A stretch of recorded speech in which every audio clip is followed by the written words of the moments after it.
Hello everyone, welcome to my UPSC.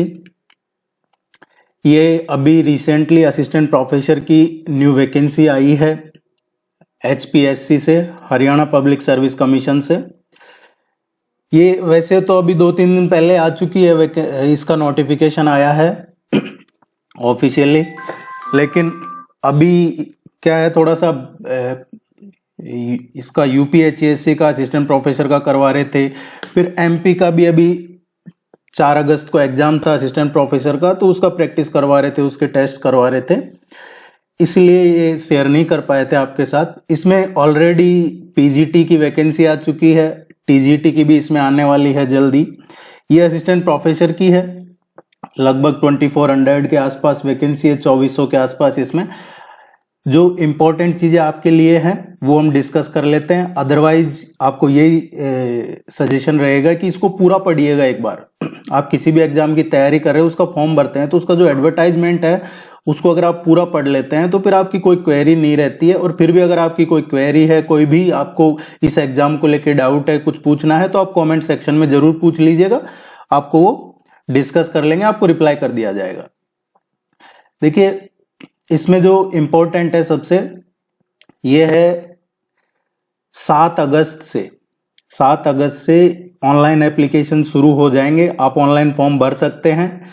इनकी जो official website है कमीशन की, hpsc.gov.in, इस पे जाके और आप एडवर्टाइजमेंट सेक्शन में जाते हैं, ऊपर हेडर में आपको एडवर्टाइजमेंट लिखा मिल जाता है, उसमें क्लिक करते हैं तो ये एडवर्टाइजमेंट मिल जाता है। इसमें ऑनलाइन लिंक मिल जाएगा आपको फॉर्म फिल करने का, वो एक सिंपल प्रोसेस है। या फिर अप्लाई ऑनलाइन का भी लिंक इन्होंने दे रखा है साइड बार में, वहां से भी आप अप्लाई कर सकते हैं। ये वेबसाइट है, इस पे जाके और आप 7 अगस्त से फॉर्म फिल कर सकते हैं। लास्ट डेट क्या है फॉर्म फिल करने की? ये 27 अगस्त है। 27 अगस्त तक, कई बार क्या होता है कि हम सोचते हैं कि 27 अगस्त को रात को 12 बजे तक ओपन रहेगा, ऐसा इतना वेट मत कीजिएगा। 27 अगस्त को भी ये 4-5 बजे के बाद काम नहीं करती है गवर्नमेंट की वेबसाइट, या जो भी जहां भी ऑनलाइन फॉर्म फिल करते हैं, तो आप टाइम से इसका फॉर्म जरूर फिल कर दीजिएगा। 7 अगस्त से और 27 अगस्त के बीच में आप कभी भी इसका फॉर्म भर सकते हैं। अब एलिजिबिलिटी की बात है, क्या योग्यता इसके लिए है, इसमें देखिए, एक तो ये दे रखा है कैसे अप्लाई करना है, फिर आपको बता रखा है कि क्लोजिंग डेट है 27 अगस्त को शाम को 5 बजे तक फॉर्म भर सकते हैं आप। बाय पोस्ट कोई एडमिट कार्ड नहीं भेजा जाएगा, ओनली ई एडमिट कार्ड, ये जो भी इस फॉर्म फिल होंगे उसके बाद आप डाउनलोड कर सकते हैं, जैसे ये उसका लिंक इशू करते हैं जब। इसमें आपको कोई भी क्वेरी है तो ये ऑफिशियल नंबर दे रखा है इन्होंने, फैसिलिटेशन काउंटर बनाया है फॉर गाइडेंस ऑफ कैंडिडेट्स। ये 1800-431, ये एक हेल्पलाइन नंबर दिया है इन्होंने। ईमेल आईडी भी दी है, support-hpsc_hry.gov.in। इस पे आप वर्किंग डे में 10 बजे से और शाम को 4 बजे के बीच में आपकी कोई क्वेरी है, आप निसंकोच होकर इस नंबर पे कॉल कर सकते हैं, या फिर इस ईमेल आईडी पे भी आप अपनी जो भी कोई क्वेरी है भेज सकते हैं, वहां से आपको रिप्लाई मिल जाएगा। अभी इसमें पोस्ट दे रखी है, किस सब्जेक्ट में, किस कैटेगरी में असिस्टेंट प्रोफेसर की कितनी पोस्ट है। देखिए, सबसे ज्यादा है इसमें इंग्लिश की सबसे ज्यादा है, लेकिन देखिए बॉटनी में है, बॉटनी में टोटल 98 है, जिसमें से 50 जनरल के लिए है, 19 एससी के लिए है। बैकवर्ड में भी बीसीए बीसीबी के 14 और 6 हैं, ईडब्ल्यूएस के लिए 9 है। इस तरीके से 98 ये इन्होंने दे रखी है। बॉटनी, केमिस्ट्री, कॉमर्स में है, कंप्यूटर साइंस की वैकेंसी है, डिफेंस स्टडीज की है, इकोनॉमिक्स की है, इंग्लिश की है, environmental science, fine arts, geography, Hindi, history, home science, mass communication, mathematics, music instrumental, music vocal, philosophy, physical education, physics, political science, psychology, Punjabi, Sanskrit, tourism और जियोलॉजी, इनकी वैकेंसी दे रखी है। जनरल की टोटल इसमें 1273 पोस्ट है, और अलग अलग कैटेगरी वाइज फिर आप इसमें चेक कर सकते हैं किस कैटेगरी की कितनी है। टोटल 2424 वैकेंसी की ये डिटेल दे रखी है। आपका जो भी सब्जेक्ट है उसकी इसमें जरूर चेक कर लीजिएगा। ये हमारा टेलीग्राम चैनल है माई यूपीएससी का, उस पर भी मिल जाएगी, या फिर ऑफिशियली आप HPSC की जो साइट है उस पर भी जाएंगे तो वहां मिल जाएगा। आप इतना चेक करिएगा इसको। नेक्स्ट इसमें जो इम्पोर्टेंट है देखने का, ये देखिए सभी सब्जेक्ट्स के लिए इसेंशियल क्वालिफिकेशन सेम है, ये फाइन आर्ट और मास कम्युनिकेशन को छोड़ के वही 55% होना चाहिए मास्टर डिग्री में। लेकिन इसमें एक चीज और दे रखी है कि आपने को हिंदी और इंग्लिश का नॉलेज होना चाहिए मैट्रिक स्टैंडर्ड का, या फिर हायर एजुकेशन में या तो हिंदी का या संस्कृत का, अप टू मैट्रिक स्टैंडर्ड और हायर एजुकेशन। तो ये एक इन्होंने एलिजिबिलिटी में ये पॉइंट डाल रखा है। दूसरा नेट का दे रखा है, नेट क्लियर हो या फिर ऐसा ही इस तरीके का UGC जो एग्जाम कंडक्ट करवाए वैसा इसी लेवल का आपने कोई एग्जाम क्लियर कर रखा हो UGC नेट जैसा, या फिर ये 2009 का जो रेगुलेशन है या 2016 का जो अमेंडमेंट है UGC रेगुलेशन में, उससे आपने PhD किया हुआ हो। तो ये इसमें एलिजिबिलिटी क्राइटेरिया है। फाइन आर्ट्स मास कम्युनिकेशन इसके लिए थोड़ा अलग है, बाकी सबके लिए वो ही सेम है, इसमें एलिजिबिलिटी क्राइटेरिया है जो। इसके बाद में ये रिलैक्सेशन दे रखा है, कुछ किसके लिए रिलैक्सेशन है, तो ये अलग अलग कैटेगरीज हैं सबके लिए, इन्होंने यहां मेंशन कर रखा है किसको कितना रिलैक्सेशन दे रखा है, दिया जाएगा। नेक्स्ट, और इसमें जो आपके लिए इंपॉर्टेंट है, देखिए क्लोजिंग डेट का तो ये 27 दे रखा है इन्होंने, ये इंपॉर्टेंट आपका क्या एग्जाम का स्कीम होगा, क्या पैटर्न होगा। पिछली बार जब ये एग्जाम हुआ था तो इसमें इन्होंने यही मेंशन कर रखा था स्क्रीनिंग टेस्ट का क्या सिलेबस होगा, लेकिन इस बार इन्होंने यहाँ मेंशन नहीं कर रखा है कि ये जो स्क्रीनिंग टेस्ट होगा उसका क्या सिलेबस होगा। देखिए इसमें 3 स्टेज हैं और फिर आपकी जॉब है। फाइनल सिलेक्शन से पहले आपको 3 स्टेज क्लियर करने हैं और लास्ट में मेरिट बेस पे सिलेक्शन होता है। सबसे पहले स्क्रीनिंग टेस्ट होगा, इसको आप एलिमिनेशन टेस्ट भी कह सकते हैं, जैसे हरियाणा PSC है या स्टेट PSC या UPSC सिविल सर्विसेज में होता है, प्रिलिमिनरी एग्जाम होता है, उसको स्क्रीनिंग टेस्ट कहते हैं। उसमें क्या होता है कि जितने लोग बैठते हैं प्रीलिम्स में फिर उसमें से एलिमिनेट हो जाते हैं, वैसे ही जितनी वैकेंसी है उसका 4 गुना इसमें स्क्रीनिंग टेस्ट में पास किया जाएगा। 100 वैकेंसी है तो 400 स्क्रीनिंग टेस्ट में पास होंगे। उसके बाद डबल है जो ये उसमें रिटर्न में पास करते हैं इंटरव्यू के लिए, इस तरीके से रहता है। स्क्रीनिंग टेस्ट है, इसके मार्क्स नहीं जुड़ते हैं, आपकी मेरिट बनती है। जो आपका रिटर्न एग्जाम होगा सब्जेक्टिव बेस होता है, वो ऑब्जेक्टिव नहीं होगा, जो आपके सब्जेक्ट का पेपर होगा उसका, और दूसरा इंटरव्यू का।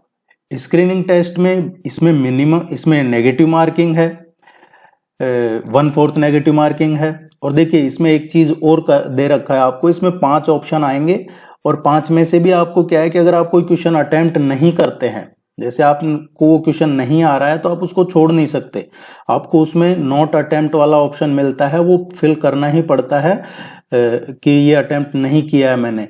और अगर ऐसे आपने 10% से ज्यादा, सपोज 100 क्वेश्चन आते हैं और आपने 10 से ज्यादा क्वेश्चन ऐसे छोड़ दिए जिनमें आपने कोई आंसर भी नहीं दिया और उनको अटेम्प्ट भी नहीं वाला ऑप्शन भी फिल नहीं किया है, उसको सर्किल नहीं किया है, तो फिर आप डिस्क्वालीफाई हो जाते हैं इस एग्जाम से।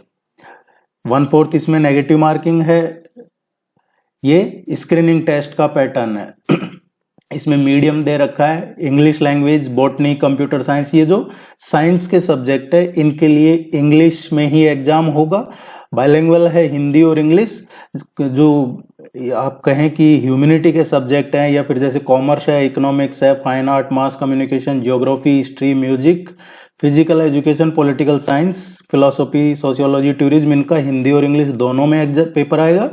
Otherwise botany, computer science, environmental science, chemistry, geology, mathematics, physics, इनका सिर्फ इंग्लिश में ही एग्जाम होगा। इसमें मिनिमम 25 परसेंटेज मार्क्स आपको लाने ही होंगे, कट ऑफ कम से कम 25% दे रखा है। बाकी तो कमीशन के ऊपर है कि वो इसको कम ज्यादा भी कर सकता है, वो डिपेंड करता है कितने बच्चे इसमें पास हुए हैं, क्या है, वो कम ज्यादा भी हो सकता है इसमें। ये एक जनरल दिया है आपको कि इतना तो करना है सबके लिए। सब्जेक्ट का नॉलेज टेस्ट होगा दूसरा, 3 घंटे का होगा, इसमें 150 मार्क्स का होगा। देखिए पिछली बार जो इसका सिलेबस इन्होंने यही मेंशन कर दिया था कि ये जो स्क्रीनिंग टेस्ट है इसमें पहले आपके general ability, reasoning, data analyse या फिर history, polity, geography, economy, culture of Haryana, ये हरियाणा की हिस्ट्री, पॉलिटी, ज्योग्राफी, इकोनॉमी ये दिया हुआ था इसमें। लेकिन इस बार इन्होंने सिलेबस नहीं दिया है, इन्होंने मेंशन किया है कि ये अपलोड करेंगे। लेकिन उसमें भी एक इंटरेस्टिंग चीज है, इन्होंने ये मेंशन किया है कि सब्जेक्ट वाइज जल्दी ही अपलोड कर दिया जाएगा। अब सब्जेक्ट वाइज इन्होंने लिखा है कि सब्जेक्ट वाइज अपलोड कर दिया जाएगा, इसका मतलब क्या ये भी पूरा अब सब्जेक्ट वाइज कर दिया गया है। ये जो स्क्रीनिंग टेस्ट होगा, ये देखिए यहाँ लिख रखा है subject wise syllabus is being uploaded separately on HPSC's website. ये सब्जेक्ट वाइज सिलेबस अलग से इसका अपलोड करेंगे। तो इसमें ये देखना होगा कि क्या ये पहले का जो पैटर्न था वही पैटर्न पे स्क्रीनिंग टेस्ट होगा, या फिर इसमें अब ये पूरा 100 क्वेश्चन ऑब्जेक्टिव आपको सब्जेक्ट वाइज के देखने को मिलेंगे, और जो आपका जनरल आपके सब्जेक्ट का है डिस्क्रिप्टिव होता है वो अलग होगा। तो इसमें ऑफिशियली जब ये नेक्स्ट 1-2 वीक में अपलोड कर देंगे जब ही क्लियर हो पाएगा, अदरवाइज अभी ये क्लियर नहीं हो पा रहा है। अभी तो ये मान के चल सकते हैं कि जो पहले पैटर्न था वो ही पैटर्न हो सकता है। नेक्स्ट इसमें कुछ और नया होता है तो आपको शेयर कर दिया जाएगा आपके साथ। आपकी सब्जेक्ट की वैकेंसीज देख लीजिएगा। फिर लास्ट में देखिए जो आपका सेकंड स्टेज है, पहला स्टेज एलिमिनेशन राउंड है, उसके बाद मेन जो मेरिट काउंट होगी वो आपका सेकंड स्टेज है, जो सब्जेक्ट नॉलेज टेस्ट है, 3 घंटे का होगा, 150 मार्क्स का ये पेपर होगा, और इसमें 35% कम से कम आपको लाने ही है, मिनिमम कट ऑफ 35%। लेकिन इसमें एक चीज दे रखी है इन्होंने कि सबसे ज्यादा वेटेज आपको सिलेक्शन के लिए किसका है, जो सेकंड स्टेज है आपके सब्जेक्ट का जो पेपर होगा सेकंड स्टेज, उसके 87.5% मार्क्स ये ऐड होंगे मेरिट में। बाद में आप इंटरव्यू के लिए क्वालिफाई होते हैं तो इंटरव्यू के सिर्फ 12.5%, 12.5% वेटेज है इंटरव्यू का। तो ये इंटरव्यू बेस नहीं है सिलेक्शन, ये ज्यादा जो मेनली है ये आपका डिपेंड करता है आपको आपकी सब्जेक्ट की कितनी नॉलेज है। और एक अच्छी चीज भी है कि इंटरव्यू बेस्ड सिलेक्शन में क्या है कि कई जगह पार्शियलिटी हो जाती है, डिफरेंट टाइप की पार्शियलिटी देखने को मिलती है। तो अगर आपको नॉलेज है तो आपको इसमें कोई नहीं रोक सकता है। इंटरव्यू 12.5% बहुत ज्यादा नहीं हो जाता है। ये आपका सिलेक्शन क्राइटेरिया है। ये आपका क्या पे स्केल है, क्या ग्रेड पे है, इनमें अभी मत उलझिए, आप अभी तैयारी में फोकस कीजिए। बहुत सारे बच्चे पूछते रहते हैं इसका क्या पे ग्रेड पे क्या है, इसका कौन सा स्केल है। ये सब आप सेलेक्ट हो जाएंगे, उसके बाद आप इसके मास्टर हो जाएंगे, ये कोई बड़ा इश्यू नहीं है। इसमें और जो कोई इंपॉर्टेंट पॉइंट है ये दे रखा है इन्होंने एज लिमिट का। एज लिमिट का है जो आपको एज आपका इसमें काउंट होगा, या एज किस डेट को रेफरेंस बना के है, तो वो 15 जुलाई 2024। उस दिन 21 साल से कम नहीं होना चाहिए, 21 ईयर से, और 42 ईयर से ज्यादा नहीं होना चाहिए, ये इन्होंने दे रखा है। तो 21 से 42 के बीच आपकी एज है तो आप इसके लिए एलिजिबल है। फिर इन्होंने एज पर रूल डिफरेंट कैटेगरी या डिफरेंट चीजों के लिए रिलैक्सेशन दे रखा है एज में। हरियाणा के जो SC कास्ट है, शेड्यूल कास्ट, अनुसूचित जाति, उनको 5 साल का रिलैक्सेशन है। जो बैकवर्ड क्लास है हरियाणा, उनको भी 5 साल का एज में रिलैक्सेशन है। डिसेबल्ड पर्सन है, दिव्यांग, उनको 5 साल का रिलैक्सेशन है, प्लस और इसमें और दे रखा है अलग अलग। अगर आप दिव्यांग में भी ST या फिर EWS या इनसे हैं तो फिर वो 52 ईयर कर रखा है। तो इसको पढ़ लीजिएगा। आपका वाइफ ऑफ मिलिट्री पर्सनल हुआ disabled while in military service तो 5 साल का है। डिवोर्स और लीगली डिवोर्स विमेन के लिए 5 साल का है। उसके अलावा जो ऊपर मेंशन कर रखा है उसके अलावा अनमेरिड वीमेन के लिए 5 साल है। ये अलग अलग कैटेगरी दे रखी है इन्होंने एज रिलैक्सेशन की। अदरवाइज जो स्टैंडर्ड है वो ही है 21 से 42। अगर आप स्पेशल कैटेगरी में आते हैं तो इसमें आप देख लीजिएगा आपको रिलैक्सेशन है। रिजर्वेशन का लिख रखा है रिजर्वेशन किनको दिया जाएगा? जो डोमिसाइल है हरियाणा के, उनको ही रिजर्वेशन मिलेगा, अदरवाइज बाकी आप जनरल कैटेगरी में आ जाते हैं।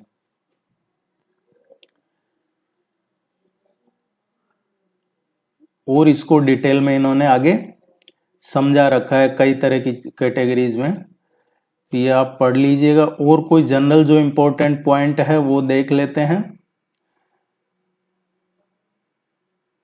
ये आपकी एप्लीकेशन की फी है। एप्लीकेशन आप पे कर सकते हैं, ये fees net banking, debit, credit, UPI इनके थ्रू कर सकते हैं। जो मेल कैंडिडेट हैं जनरल कैटेगरी के, including dependent son of ex serviceman of Haryana, इनके लिए मेल कैंडिडेट बैकवर्ड क्लास जो क्रीमी लेयर में आते हैं उनके लिए, और मेल कैंडिडेट अदर स्टेट्स के उनके लिए 1000 है। All female candidates general category including female dependent, इनके लिए 250 है। अदर स्टेट्स की फीमेल के लिए भी 250 ही है। तो ये फीमेल्स के लिए 250 है।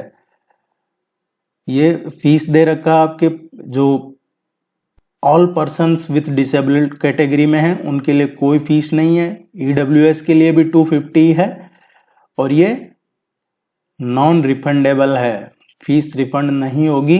ये कुछ इंपॉर्टेंट चीजें हैं जो आपको इसमें ध्यान में रखनी है। डॉक्यूमेंट्स क्या अपलोड करने हैं आपको, एप्लीकेशन फॉर्म के साथ डॉक्यूमेंट्स भी अपलोड होंगे, और वो डॉक्यूमेंट्स में आपको आपका साइन करना है बाकायदा।